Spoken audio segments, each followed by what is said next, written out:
Salut Internet. Aujourd'hui, on va frissonner d'effroi, claquer des dents, mais aussi des doigts, tout en restant chic et branché. Car aujourd'hui, on va parler de Last Night in Soho. Last Night in Soho est le dernier long métrage d'un des réalisateurs les plus doués de sa génération, l'aussi britannique que génial, Edgar Wright. Et autant vous le dire tout de suite, vu le pédigré du bonhomme, ce film, je l'attendais de pied ferme. En effet, lors de la sortie du film en octobre dernier, Edgar Wright avait déjà à son actif Spaced, une des meilleures sitcoms des années 2000 qui traçait mieux qu'aucune autre le portrait de ce qu'on appellerait bientôt la génération Y et surtout qui se révélait être une formidable lettre d'amour à tout un pan de la pop culture encore largement méprisée à l'époque mais qui n'allait pas tarder à submerger la planète sous le nom de culture geek.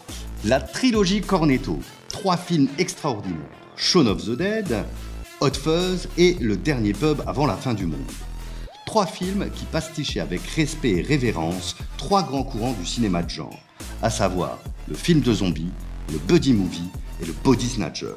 3 films qui vont imposer Edgar Wright en tant que réalisateur et qui vont poser les thèmes majeurs de l'auteur, la culture pop, la difficulté à acquérir la maturité nécessaire pour intégrer le tissu social et la nostalgie d'une époque révolue.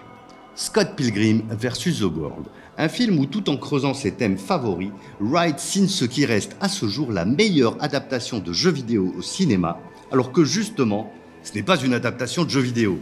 Mais le film utilise avec une telle pertinence les codes et les tropes de la culture vidéoludique qu'il mérite ce titre sans contestation possible.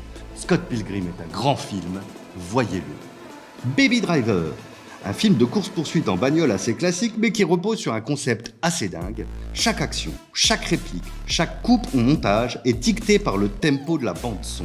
Résultat, un film d'action qui sointe le style, qui fait taper du pied et bouger la tête. Et voici donc enfin ce fascinant Last Night in Soho, véritable train fantôme lancé à toute vitesse à travers un large pan de l'histoire du cinéma d'épouvante, rythmé par les mélodies entêtantes des swinging 60s. Le film raconte l'histoire d'Eloise Turner, une jeune fille passionnée par la mode et les années 60. Elle vient de recevoir son admission pour une école de mode réputée à Londres. Et elle quitte donc sa campagne dans les Cornouailles où elle abandonne sa grand-mère qui l'a élevée, sa mère s'étant donné la mort quand elle avait 7 ans. Elle s'installe dans un premier temps dans une résidence étudiante, mais elle y supporte mal la promiscuité, le mépris latent qu'elle subit en tant que provinciale et la fête plus ou moins permanente qui la gêne pour étudier. Elle se trouve alors une chambre d'un style très 60s chez une dame âgée nommée Alexandra. La journée, elle étudie consciencieusement, mais la nuit, elle est mystérieusement entraînée par ce qui semble être son double des années 60. Alors, le film était-il à la hauteur de mes attentes ? Je ne vais pas tourner en rond, oui, 1000 fois oui. Tout d'abord, le film est un véritable festin sonore et visuel. La photographie, l'ambiance sonore, les éclairages, le cadrage, la musique, tout est fait pour nous en mettre plein les mirettes et les oreilles et on peut vraiment parler de claque esthétique. Mais toute cette sophistication n'est pas gratuite et chaque scène, chaque plan a son utilité. Tantôt pour rendre hommage et inscrire cette dernière nuit à Soho au sein des films qui l'ont inspiré, et on retrouve cité ça et là les grandes figures stylistiques du giallo, de Mario Bava à Dario Argento, les expérimentations aussi cultes qu'hypnotiques de l'inachevé L'Enfer d'Henri-Georges Clouzot, ou la froideur bleutée et les destins tragiques du sublime Perfect Blue de Satoshi Kon. Je dis ça, c'est entre autres des références, il y en a plein dans tout le film. Mais ce n'est pas qu'à travers ces références qu'Edgar Wright fait feu de tout bois. Thématiquement, son film regorge également d'une myriade d'interprétations offrant 1000 grilles de lecture au film.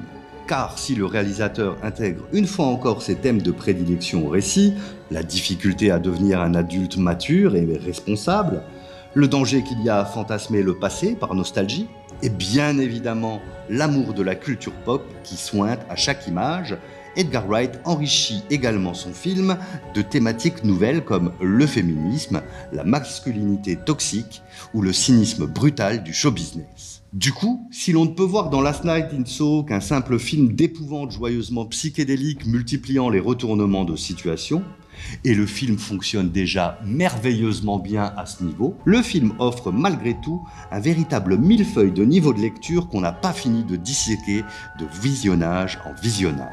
Bref, Last Night in Soho est une claque esthétique et narrative, un grand film à la fois d'épouvante, mais également une fable sociale et politique, et un grand cri d'amour au cinéma.